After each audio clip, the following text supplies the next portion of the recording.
Hello, today we'll be reading chapter 19 and chapter 20 of the book Charlotte's Web. Before we read chapter 19 and chapter 20, I'll introduce you to our guest reader, Rowan. And Rowan will be reading the parts of Wilbur the pig and also helping me with the vocabulary. And so here is our book, Charlotte's Web, and we'll start with our vocabulary words. In chapter 19, we have the vocabulary word carousing. Rowan, what does carousing mean? Rowdy merrymaking, having a fun time in a way that is loud and might get you in trouble. So carousing is having a fun time in a way that is loud and might get you in trouble. The next vocabulary word is gorge. Rowan, what does gorge mean? Eating way too much. So gorge means eating way too much. Acute. Severe, really strong. So acute is something that's really serious, really severe, really strong. Dopey. What does dopey mean? Silly, acting not smart. Acting like you're not very smart, not making very good choices. And the chapter 20 vocabulary is pompous. Someone who thinks they are really important. Someone who makes sure everyone knows how important they are by acting rude. So someone who's acting rude, trying to show that they're very important. Phenomenon. A fact or event that you can see, hear, smell, taste, or touch. So a phenomenon is just something that happens that you can see, hear, smell, taste, or touch. So you can use your senses to witness it. Distinguished. Famous or important. Distinguished means famous or important. Sundry. Variety. Sundry means variety. Could be one many things. So it could be one of many things. Complimentary. What does complimentary mean? Being nice by telling others good things about themselves. Oh, Rowan, you did a great job. I would like to be very complimentary of your job telling about these vocabulary words. Also, we have some questions from the chapter I want you to listen for the answers to. What does Charlotte make? What does Charlotte call her egg sack? Name 3 things that make Charlotte's egg sack her magnum opus. What did Charlotte write in her web? And what prize did Wilbur and Mr. Zuckerman win? So be listening for those questions as we read chapter 19 and chapter 20 in the book Charlotte's Web. Let's find chapter 19. Here is chapter 19, and Rowan will be reading the parts of Wilbur. Chapter 19 is the egg sack. Next morning, when the first light came into the sky, and the sparrows stirred in the trees, when the cows rattled their chains, and the rooster crowed, and the early automobiles went whispering along the road, Wilbur awoke and looked for Charlotte. He saw her up overhead in a corner near the back of his pen. She was very quiet. Her 8 legs were spread wide. She seemed to have shrunk during the night. Next to her, attached to the ceiling, Wilbur saw a curious object. It was a sort of sack, or cocoon. It was peach-colored and looked as though it were made of cotton candy. Are you awake, Charlotte? He said softly. Yes, came the answer. What is that nifty little thing? Did you make it? You gotta talk a little louder, a little slower. I did indeed, replied Charlotte in a weak voice. Is it a plaything? Plaything? I should say not. It is my egg sack, my magnum opus. I don't know what a magnum opus is, said Wilbur. That's Latin, explained Charlotte. It means great work. This egg sack is my great work, the finest thing I have ever made. What's inside it? Asked Wilbur. Eggs? 514 of them, she replied. 514? Said Wilbur. You're kidding. No, I'm not. I counted them. I got started counting, so I kept on, just to keep my mind occupied. It's a perfectly beautiful egg sack, said Wilbur, feeling as happy as though he had constructed it himself. Yes, it is pretty, replied Charlotte, patting the egg sack with her 2 front legs. Anyway, I can guarantee that it is strong. It is made out of the toughest material I have. It is also waterproof. The eggs are inside and will be warm and dry. So, Rowan, what are the 3 things that Charlotte described her egg sack as being? Pretty, strong, and waterproof.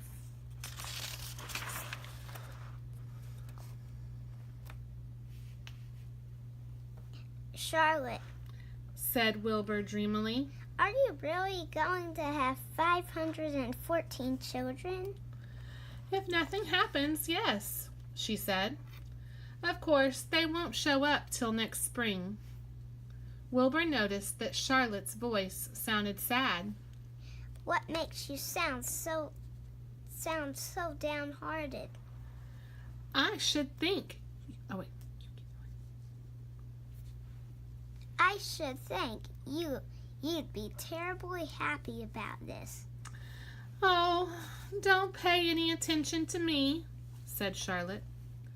I just don't have much pep anymore. I guess I feel sad because I won't ever see my children. What do you mean you won't see your children? Of course you will.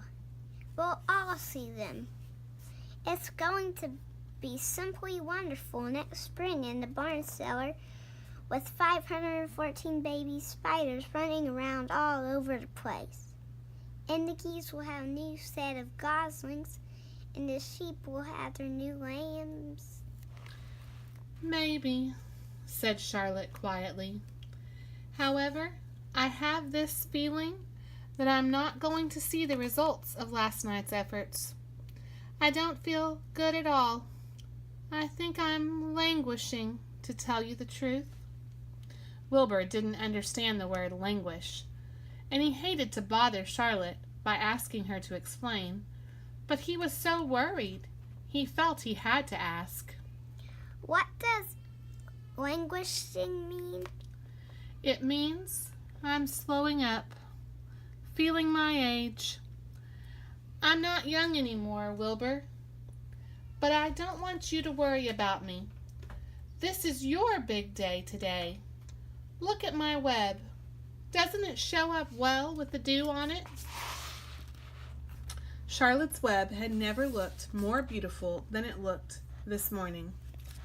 Each strand held dozens of bright drops of early morning dew. The light from the east struck it and made it all plain and clear.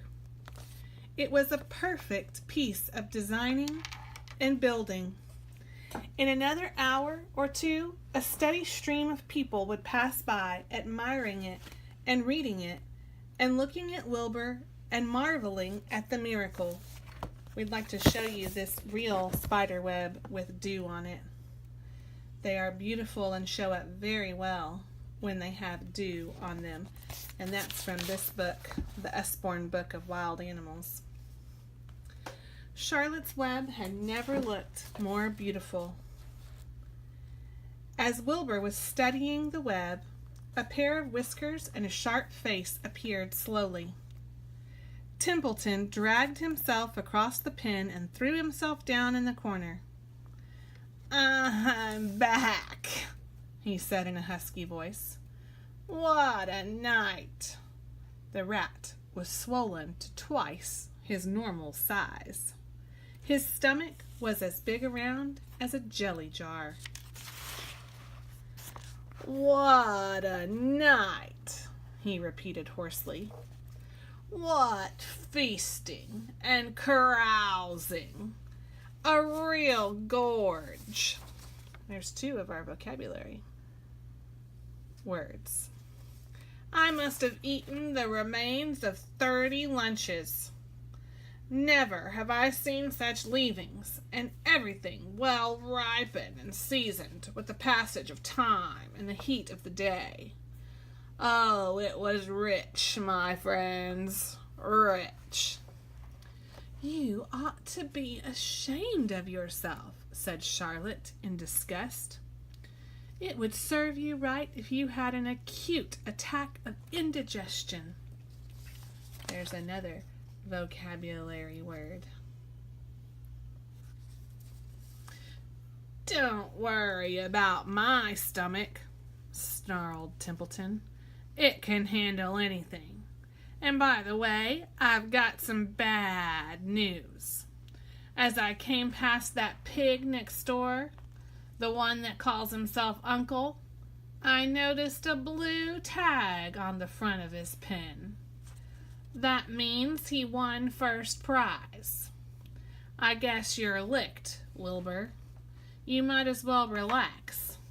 Nobody is going to hang any medal on you.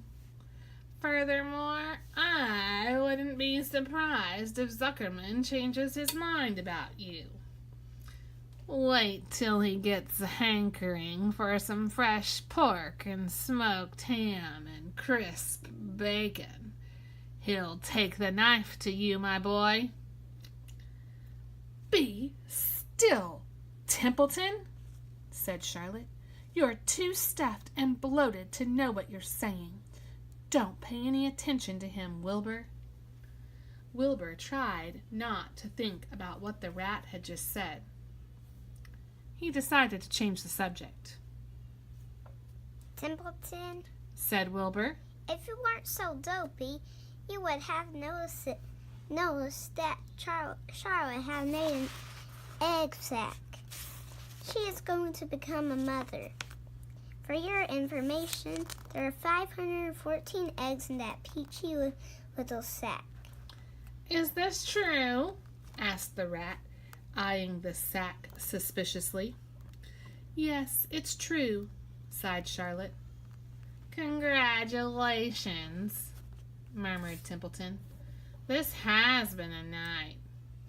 He closed his eyes and pulled some straw over himself and dropped off into a deep sleep. Wilbur and Charlotte were glad to be rid of him for a while. At 9 o'clock, Mr. Arbel's truck rolled into the fairgrounds and came to a stop at Wilbur's pen. Everybody climbed out. Look, cried Fern. Look at Charlotte's Webb. Look what it says. The grown-ups and children joined hands and stood there studying the new sign.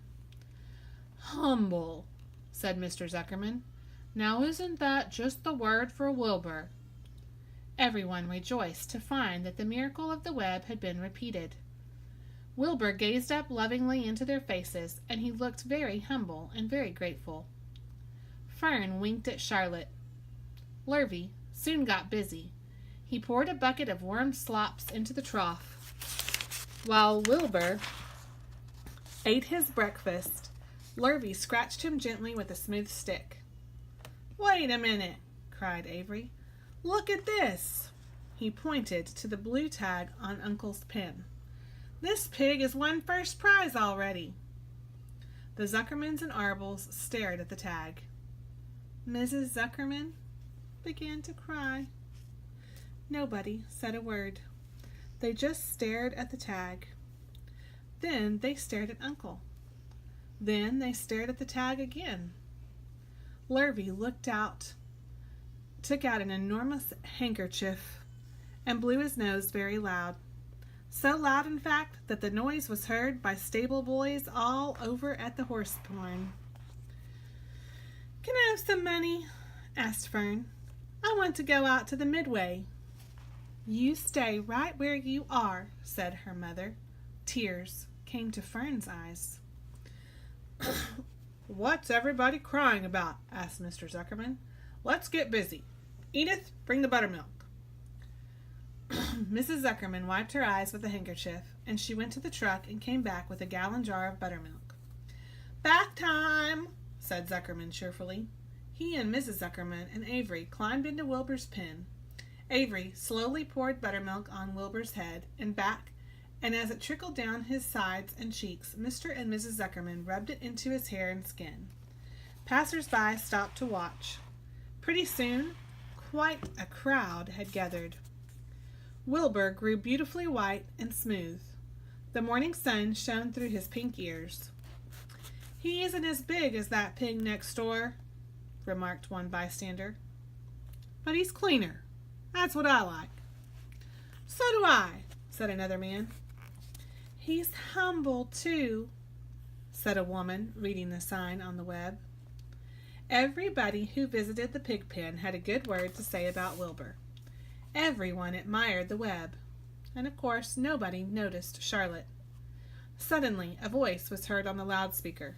"Attention, please," it said. "Will Mr. Homer Zuckerman bring his famous pig to the judge's booth in front of the grandstand? A special award will be made there in 20 minutes. Everyone is invited to attend. Crate your pig, please, Mr. Zuckerman, and report to the judge's booth promptly." For a moment after this announcement, the Arbles and the Zuckermans were unable to speak or move. Then Avery picked up a handful of straw and threw it high in the air and gave a loud yell. "Woohoo!" The straw fluttered down like confetti into Fern's hair.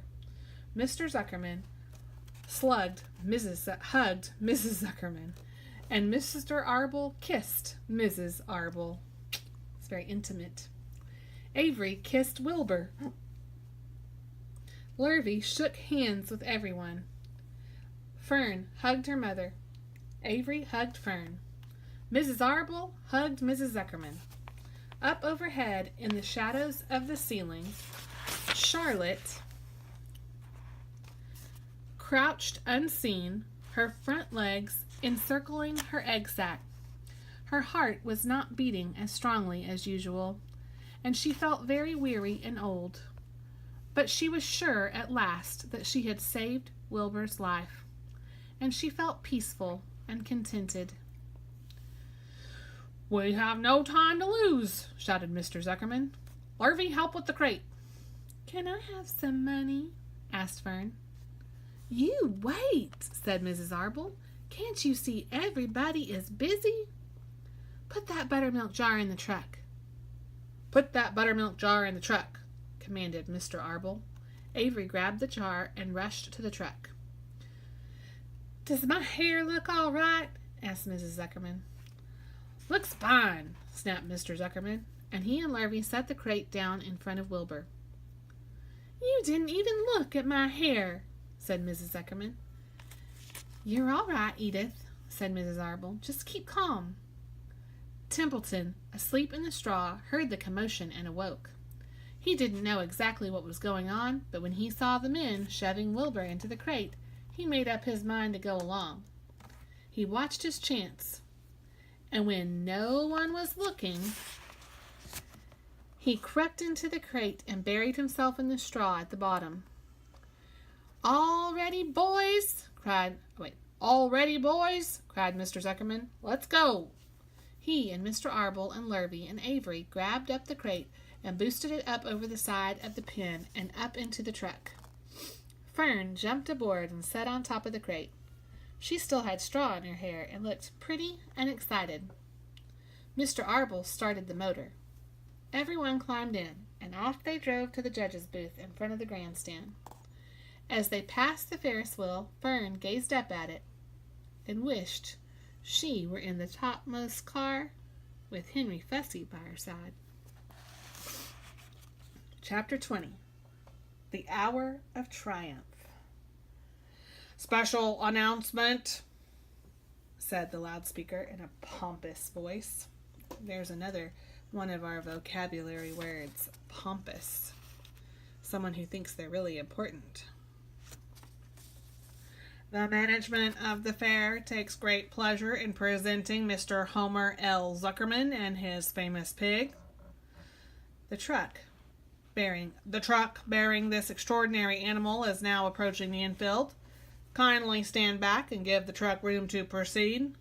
In a few moments, the pig will be unloaded in the special judging ring in front of the grandstand, where a special award will be made. Will the crowd please make way and let the truck pass? Thank you. Wilbur trembled when he heard this speech. He felt happy, but dizzy. The truck crept along slowly at a low speed. Crowds of people surrounded it, and Mr. Arble had to drive very carefully in order not to run over anybody. At last, he managed to reach the judges' stand. Avery jumped out and lowered the tailgate.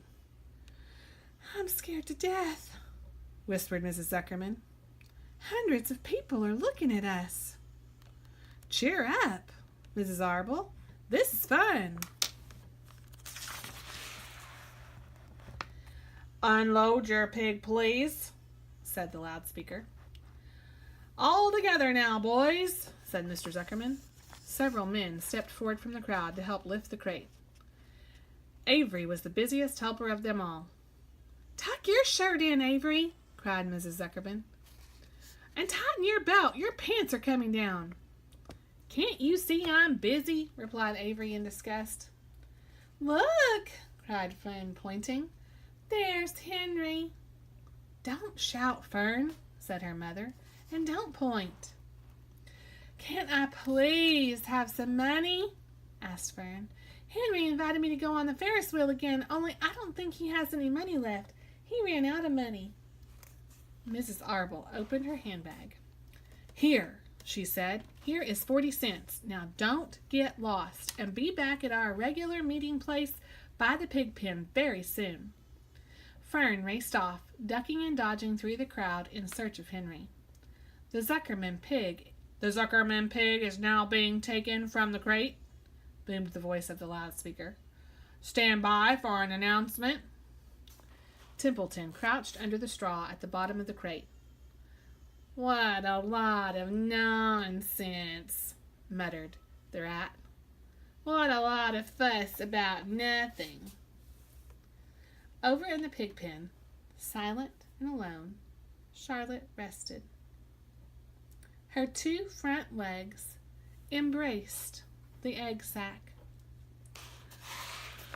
Charlotte could hear every word that was said on the loudspeaker. The words gave her courage. This was her hour of triumph. As Wilbur came out of the crate, the crowd clapped and cheered. Mr. Zuckerman took off his cap and bowed. Lurvy pulled his big handkerchief from his pocket and wiped the sweat from the back of his neck. Avery knelt in the dirt by Wilbur's side, busily stroking him and showing off. Mrs. Zuckerman and Mrs. Arble stood on the running board of the truck. "Ladies and gentlemen," said the loudspeaker, "we now present Mr. Homer L. Zuckerman's distinguished pig." Did you hear the vocabulary word distinguished? They think Wilbur is famous and very important.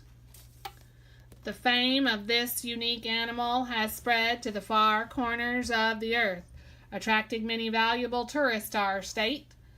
Many of you will recall the never-to-be-forgotten day last summer when the writing appeared mysteriously on the spider's web in Mr. Zuckerman's barn, calling attention to all of the and sundry to the fact that this pig was completely out of the ordinary.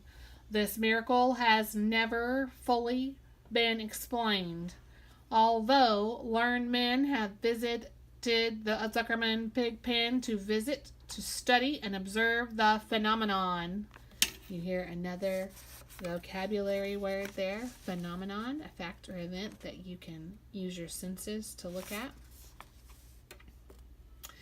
In the last analysis, we simply know that we are dealing with supernatural forces here, and we should all feel proud and grateful.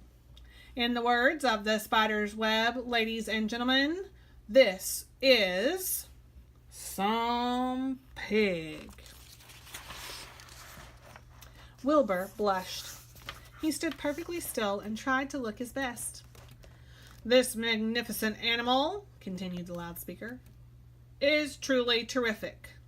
There's another word that was in the web. Look at him, ladies and gentlemen. Note the smoothness and whiteness of his coat. Observe the spotless skin, the healthy pink glow of ears and snout. It's the buttermilk, whispered Mrs. Arble to Mrs. Zuckerman. Note the general radiance of this animal. There's another word that comes from Charlotte's Web. Then remember the day when the word radiant appeared clearly on the web. Whence came this mysterious writing? Not from the spider, we can rest assured of that. Spiders are very clever at weaving their webs, but needless to say, spiders cannot write. Or can they? They can. Oh, can't they? Murmured Charlotte to herself. Ladies and gentlemen, continued the loudspeaker, I must not take any more of your valuable time. On behalf of the governors of the fair, I have the honor of awarding a special prize of $25 to Mr. Zuckerman, together with a handsome bronze medal suitably engraved in token of our appreciation of the part played by this pig, this radiant and this terrific, this humble pig, in attracting so many visitors to our great county fair. They spelled ladies wrong. They did. Wilbur had been feeling dizzier and dizzier throughout this long complimentary speech. When he heard the crowd begin to cheer and clap, he suddenly fainted away. His legs collapsed and his mind went blank, and he fell to the ground unconscious. What's wrong? Asked the loudspeaker. What's going on, Zuckerman? What's the trouble with your pig? Avery was kneeling by Wilbur's head, stroking him. Mr. Zuckerman was dancing about, fanning him with his cap. He's all right, cried Mr. Zuckerman. He gets these spells. He's modest and can't stand praise. Well, we can't give a prize to a dead pig, said the loudspeaker. It's never been done. He isn't dead, hollered Zuckerman. He's fainted. He gets embarrassed easily. Run for some water, Lurvy. Lurvy sprang from the judge's ring, disappeared. Templeton poked his head from the straw. He noticed that the end of Wilbur's tail was in reach. Templeton grinned. I'll tend to this, he chuckled. He took Wilbur's tail in his mouth and bit it just as hard as he could bite. The pain revived Wilbur. In a flash, he was back on his feet. Ouch! He screamed. Hooray! Yelled the crowd. He's up! The pig's up! Good work, Zuckerman! That's some pig! Everyone was delighted. Mr. Zuckerman was the most pleased of all. He sighed with relief. Nobody had seen Templeton. The rat had done his work well. Now one of the judges climbed into the ring with prizes. He handed Mr. Zuckerman 2 $10 bills and a $5 bill. Then he tied the medal around Wilbur's neck. Then he shook hands with Mr. Zuckerman while Wilbur blushed. Avery put out his hand and the judge shook hands with him too. The crowd cheered. A photographer took Wilbur's picture. A great feeling of happiness swept over the Zuckermans and the Arbles. This was the greatest moment in Mr. Zuckerman's life. It is deeply satisfying to win a prize in front of a lot of people. As Wilbur was being shoved back into the crate, Lurvy came charging through the crowd carrying a pail of water. His eyes had a wild look. Without hesitating a second, he dashed the water at Wilbur. In his excitement, he missed his aim, and the water splashed all over Mr. Zuckerman and Avery.